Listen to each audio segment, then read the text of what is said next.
శాఖ వారు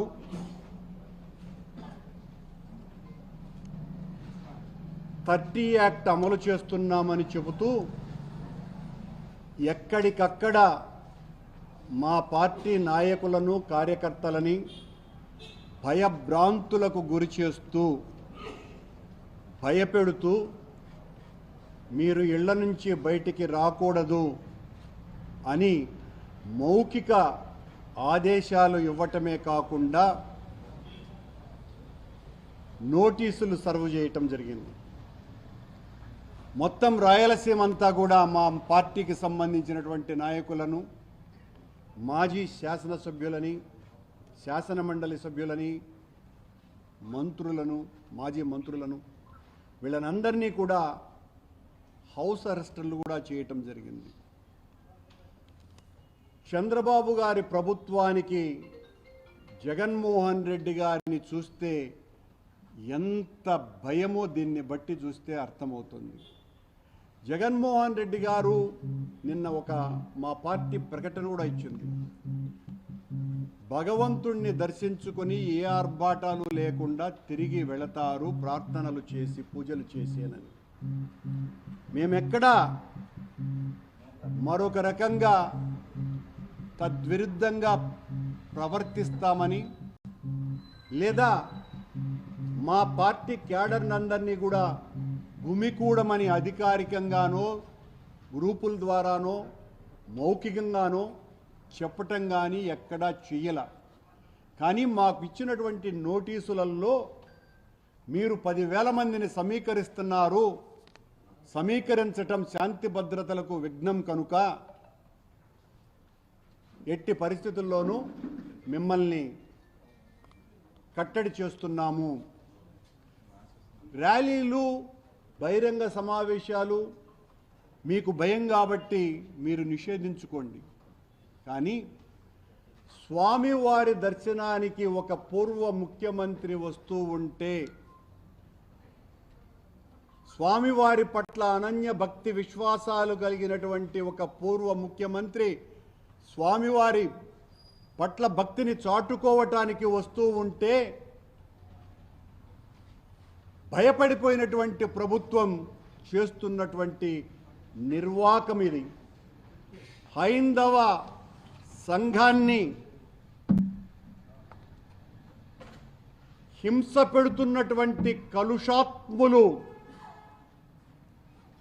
కళంకితులు ఈ రోజున జగన్మోహన్ రెడ్డి గారి మీద అత్యంత దారుణంగా, హేయంగా, నీచాతి నీచంగా ఆయన మీద దాడికి దిగితే, ఆయన డిక్లరేషన్ ఇచ్చి దైవదర్శనానికి వెళ్ళాలి అని సూడో భగవంతుని పట్ల అంతంత మాత్రమే నమ్మకం ఉన్నటువంటి సూడో మనుషులు జగన్మోహన్ రెడ్డి గారిని కట్టడి చేయాలని మాట్లాడుతున్నారు. హిందుత్వం ఏం చెప్తుంది? భగవంతుని పట్ల భక్తితో ఎవ్వరు వచ్చినా, ప్రపంచవ్యాప్తంగా ఉన్నటువంటి గుళ్లకు ఎవ్వరు వచ్చినా సాదర స్వాగతం పలుకుతుంది భారతీయ సనాతన ధర్మం. ఆ ధర్మానికి విరుద్ధంగా ప్రవర్తించటమే కాకుండా 5 సంవత్సరాల పాటు ముఖ్యమంత్రిగా స్వామివారికి పట్టు వస్త్రాలనే బహూకరించినటువంటి ముఖ్యమంత్రిని, అంతకు పూర్వం ఎన్నోసార్లు దైవ దర్శనానికి వచ్చినప్పుడు ఏ రకమైనటువంటి ఆటంకాలు కలుగకుండా దైవ దర్శనం చేసుకున్నటువంటి ఒక పార్టీ నాయకుణ్ణి ఈ రోజున తాము చేసినటువంటి ఒక కళంకిత పనికి డిఫెన్స్లో పడిపోయి దాని నుంచి ఎట్లా బయట రావాలనో అర్థం కాకుండా మా నాయకుడు, మా పార్టీ అధిష్టానము వీళ్ళు చేసినటువంటి పాపపు ప్రకటనలకి, ప్రచారానికి మొత్తం దేవాలయాలలో అంతా కూడా రేపు ప్రార్థనలు చేయండి అని పిలిపిస్తే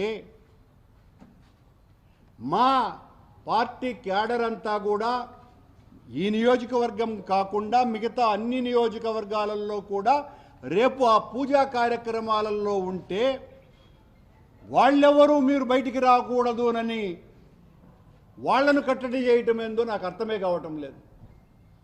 అంటే మేము పూజలు చేయడానికి కూడా అర్హత లేదా వైఎస్ఆర్ కాంగ్రెస్ పార్టీ కార్యకర్తలకు నాయకులకు? ఎంతగా వణికిపోతున్నది ప్రభుత్వం. ఇంత దారుణమైనటువంటి పరిస్థితి ఈ రాష్ట్రంలో నెలకొని ఉన్నది.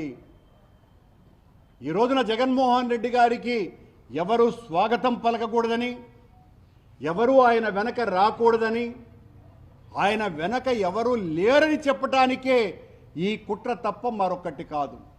జగన్మోహన్ రెడ్డి ప్రజా రంజక నాయకుడు, 40% పైగా ఓట్లు తెచ్చుకున్నటువంటి నాయకుడు, పేద ప్రజల పక్షాన నిలబడి పోరాడినటువంటి వ్యక్తి.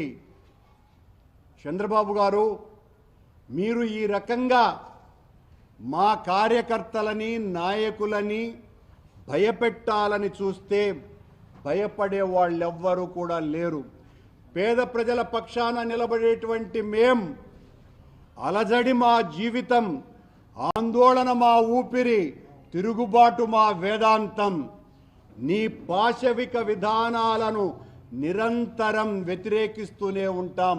మీరు ఎంత నిర్బంధానికి మమ్మల్ని గురి చేస్తే అంతగా పైకి లేస్తాం.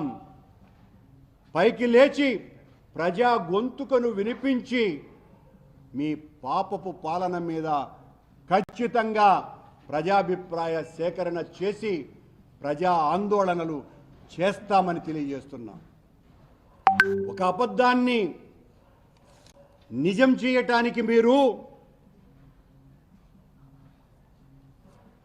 ఎంతకైనా తెగించటానికి కూడా సిద్ధపడతారు. చంద్రబాబు నాయుడు గారు, ఇకనైనా ఆపండి. వేదమూర్తి ప్రసాదం మీద 1000 నాల్కలతో మాట్లాడకండి. వేదమూర్తి ప్రసాదం మీద 1000 నాల్కలతో మాట్లాడకండి.